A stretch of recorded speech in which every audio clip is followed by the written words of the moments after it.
Subscribe to the channel now. News stories every day. Let's get started. It all began innocently enough. Anna's best friend Diane was getting married, so they organized a bachelorette party in Miami. Anna told me with a disarming smile as she packed her suitcase that it would only be 2 days. We'll drink cocktails, visit the beach, and celebrate Diane's final days as a single woman, nothing crazy. I laughed and kissed her goodbye without much thought. After all, we trusted each other, or so I'd assumed. When Anna returned, something seemed off. I couldn't put my finger on it at first. She was quieter than usual, distracted, as though her mind was miles away. That evening, her phone buzzed while we sat on the couch. She quickly grabbed it, laughed nervously, and set it face down on the table. "Who was that?" I asked casually. "Oh, just Diane," she replied a bit too quickly. She's still excited from the trip. I'd let it go. Perhaps I should have pushed, but instead I dismissed the thought and assured myself I was imagining things. A week passed and another. Anna kept behaving strangely. She was jumpier and more distant than ever. She began going to bed later, scrolling through her phone well into the early hours. She also avoided intimacy, brushing aside my advances with excuses about being tired or stressed. It wasn't like her, and the change was impossible to ignore. One night, I decided to confront her. "Anna," I said, standing in the bedroom doorway with my arms crossed, "what's going on? You've been acting differently ever since Miami." She looked up from her phone, surprised. "What? Nothing's going on. Why would you think that?" "I'm not sure," I admitted, taking a seat on the edge of the bed. "You're not yourself." "Did something happen during the trip?" Her face turned pale for a moment, and then she forced a smile. "Of course not, Ethan. You're being paranoid." I wanted to believe her. I really did. So, for a while, I let go. The turning point came just 2 days later. Anna had gone for a walk, and I was getting ready to leave when I realized I couldn't find my car keys. I searched the usual spots, the kitchen counter, by the door, the drawer, but they were nowhere to be found. Then it dawned on me. Anna had borrowed my car that morning because hers was in the shop. I went to her purse, which hung on the coat rack, and started rummaging around for the keys. That's when I found it, a receipt from a tattoo studio called Miami Incorporated. The date matched her bachelorette trip. Yet, when Anna got home from Miami, she hadn't shown any signs of a tattoo. When she walked in, I held up the receipt. "Can you explain this?" Her eyes widened as she stammered. "Oh, Diane dared me to get a tiny one there. Nothing major." "Where?" I asked, skeptical. Anna paused, then tugged her jeans waistband down slightly, revealing a tiny heart inked near her hip. At first, it didn't seem like a big deal, but as I peered closer, I noticed something was off. Inside the heart, there was a letter, a carefully etched R, which made my stomach drop. "Anna," I said, my voice tight, "what is this?" Her face flushed, and she shifted uncomfortably before offering a nervous smile. "I had the artist put the R inside the heart for you." She paused and looked away. "I thought it would be a cute gesture for Ethan. It's no big deal." My chest constricted. The gesture, the hidden lettered, it just felt off, like there was more to the story. Still, I nodded slowly, even though every instinct screamed for me to press harder. The next day, I called Diane. "Hey, Diane, quick question," I began, trying to keep my tone light. "What's this about Anna getting a tattoo in Miami?" There was a hesitant pause on the other end. "Oh, ah, yeah," Diane replied awkwardly. "It was a crazy night. She was pretty drunk. You know how it is." But I did know how it was. Anna wasn't a heavy drinker, and she wasn't the type to get a random tattoo on a dare. My gut churned, and that night I did something I never thought I'd do. I snooped. While Anna was in the shower, I sat on the couch, grappling with a sense of unease. That's when a message notification appeared on her phone. The name on the screen was Melissa, and the content froze me in place. "I want to see you again." I stared at it, feeling a knot tightening in my stomach. Something was very wrong. Quickly, I unlocked her phone. She had changed the passcode since Miami, but I knew her well enough to guess it in 2 tries. I'd opened the conversation with Melissa and discovered it contained only a single message. "I want to see you again."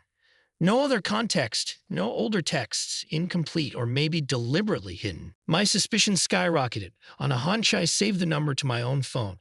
It felt like an essential clue I couldn't ignore. When Anna emerged from the shower, I was still holding her phone, doing my best to appear composed. "Who's Melissa?" I asked, trying to sound more confident than I felt. Her eyes widened briefly before she masked her reaction with a smile.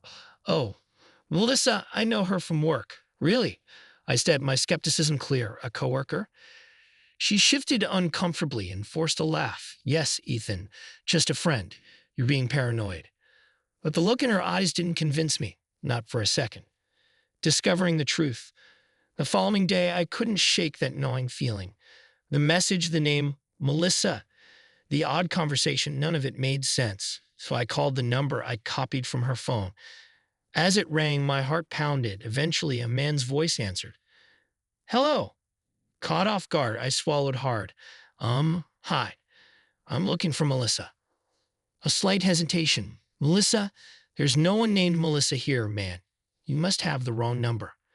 I froze, feeling the blood drain from my face. "Right? Sorry," I muttered, then hung up. The weight of what I'd just discovered settled in my gut. Melissa wasn't real, at least not the way Anna described. That night, Anna fell asleep on the couch after a long day. Her phone rested on the coffee table, just a few feet away. I knew it was wrong, but my need for answers outweighed my guilt. With trembling fingers, I grabbed her phone.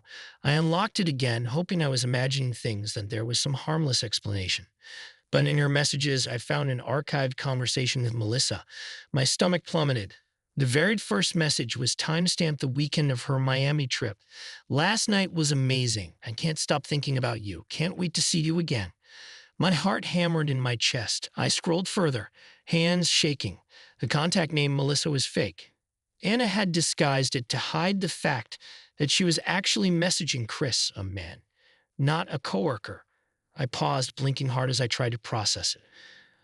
I took a deep breath and kept reading. The messages were personal, raw, intimate. Anna wrote how she couldn't stop thinking about him and how he made her feel alive. This wasn't just flirting. These were genuine emotional confessions. Suddenly, I found something that made my blood run cold. She had sent Chris intimate photos and videos of them together. They were in bed, naked, caught in explicit acts. I stared, feeling ill. Each picture and video was a brutal reminder of her betrayal. It got worse. There was a photo of Anna's tattoo, the tiny heart on her hip, the letter R inside. She told me it was for Ethan, but that was a lie. She'd gotten it for Chris, not for me. A symbol of her attachment to him. I sat there, mind racing, hands clammy, my world crumbling. The woman I loved and trusted had been hiding a life-shattering secret. My instincts roared at me to do something. Anything. So I did the only thing I could think of. I gathered evidence. With trembling hands, I transferred the messages, photos, and videos to my own phone, watching each file load like a punch to the gut. Then, without hesitating, I deleted the conversation from her phone to keep her from realizing I'd found it all. The next morning, I wasted no time. I booked an appointment with a lawyer. I wanted to file for divorce and protect myself so that Anna ended up with nothing. I had worked hard for everything I owned. My bank accounts, my properties, everything. Her betrayal wasn't going to cost me my financial security. The lawyer's office was sterile, the atmosphere cold but strangely grounding. I explained the situation, laid out my evidence, and asked how I could safeguard my assets. The lawyer detailed my options, explaining how I could proceed. I left that office feeling a sense of grim determination. This was going to be messy, but I was resolved to see it through. Now, I had to confront Anna. I knew she would be out running errands for a few hours. The wait was agonizing, each minute ticking by with excruciating slowness. Images of her and Chris flashed through my mind, her skin against his. The texts about how incredible their nights were. My hands quivered as I sat at the kitchen table, drafting a single text message that spelled out everything. I planned to send it to everyone we knew, family, friends, those who needed to understand the truth. Anna had lied to me and betrayed me. She didn't deserve to hide behind excuses. The text included everything. A summary of what she did in Miami, explicit details, and references to the photos and videos. I hovered my thumb over send, adrenaline pumping. The confrontation. At last I heard the front door open. My heart lurched. Anna was home. I took one final steadying breath. I sent the message to our closest circle, then turned to face her. I stood there, phone in hand, as Anna walked in. The moment she saw my expression, her face fell. Ethan, she said, voice trembling, what's going on? Without speaking, I handed her my phone. I let her see the damning evidence, every photo, every text, every video, a cold, undeniable summary of her infidelity. Anna, I demanded, my voice low, what is all this? Her eyes flickered in terror, disbelief, and shame as she tried to glance at the screen. She couldn't meet my gaze. I can explain, she stammered. Please, Ethan. Explain. I snapped, my rage boiling over. You've been lying to me this entire time. Is this what you did behind my back? Who is Chris? Her face went pale, lips trembling. She opened her mouth, but no words came. Finally, she managed, I didn't mean for it to happen. I was drunk. It was just one mistake. One night. And then we slept together again the next morning. I felt my temper flare. A mistake? I roared, pushing my chair back. You slept with him more than once, and you got a tattoo dedicated to him, one you pretended was for me. Tears streamed down her face, her shoulders shaking. I'm sorry, Ethan. I never wanted to hurt you. It was the biggest mistake of my life. I laughed bitterly, disgusted. You're still lying. You told him it was the best night of your life, remember? I read every message. She sobbed harder, but I was done listening. I can't even look at you right now, I said, standing taller, my voice chillingly calm.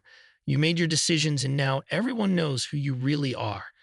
Panic flickered in her eyes. What do you mean everyone knows? I filed for divorce, I answered, noting how her face went white. And I've already sent everything. Photos, texts, videos to our families and close friends. They deserve to know the truth, what you did to me. Her mouth fell open in shock. You? What? You sent them everything. Yes, I said flatly. I won't hide your actions. You don't get to play the victim here. She fell apart sobbing.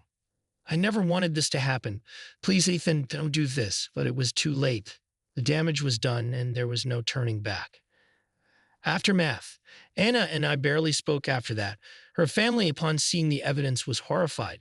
None of them could defend her behavior. My own family was stunned but rallied behind me, offering support. Our circle of friends, those who had seen the photos, the messages, well, they knew the truth. The divorce went through. I made sure to protect my assets, the house, the vehicles, the accounts, everything. Anna walked away with nothing. There was no remorse on my part, just the stark acknowledgement of what had happened. She disappeared from my life, taking with her the remnants of what we once had. Time passed, and eventually the pain dulled.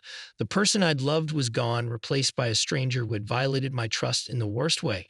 But with each day, I grew stronger. The raw truth might have been cruel, but it also set me free. And in that freedom, I found the courage to move forward.